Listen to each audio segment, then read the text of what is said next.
एक लड़का था, वह चोरी किया करता था। उसके पिता भी चोर थे। जब उनका अंतिम क्षण आया तो उन्होंने अपने बेटे से कहा, बेटा, मैंने उम्र भर चोरी की और तुम भी इसी काम में लग गए हो, लेकिन एक बात याद रखना बेटा, कभी भी किसी मंदिर, धार्मिक स्थान या आश्रम में मत जाना। गलती से भी तुम्हारे कदम वहाँ न पड़े, वरना ये चोरी का धंधा खत्म हो जाएगा। बेटे ने इस बात को याद रखा। यह उसके लिए एक मंत्र जैसा था। यह कहकर उसके पिताजी ने अंतिम सांस ली। वह चोरी पर चोरी करता रहा। एक दिन जब वह एक घर में घुसा, ताला तोड़ा और अलमारी से सामान निकालने ही वाला था कि घर वालों की आंखें खुल गई। वे चिल्लाने लगे, चोर चोर, और सैनिकों को बुलाने लगे। चोर भागने लगा।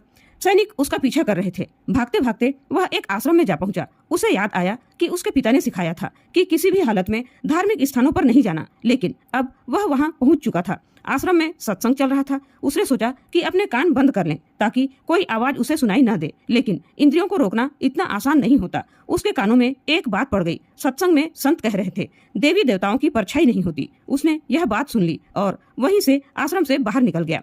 उसे पकड़कर राजा के सामने लाया गया। उसके पिताजी ने उसे एक और बात सिखाई थी, कभी भी चोरी स्वीकार मत करना, चाहे कितनी ही मार पड़े। मानना मत कि तुमने चोरी की है। राजा ने गुस्से में पूछा, क्या तुमने चोरी की है?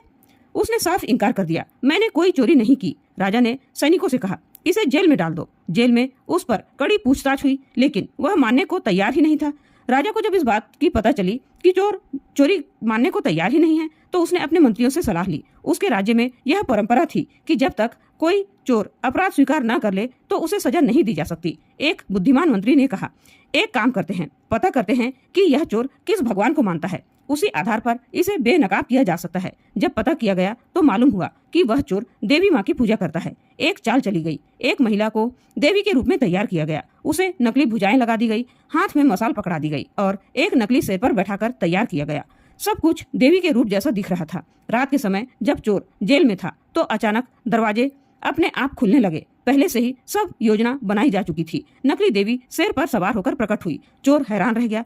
जिससे वह पूछता था वही उसके सामने आ गई। उसने भाव विभोर होकर कहा, माँ, आप प्रकट हो गई। नकली देवी ने कहा, अच्छा चलो अब सच सच बता दो, क्या तुमने चोरी की है?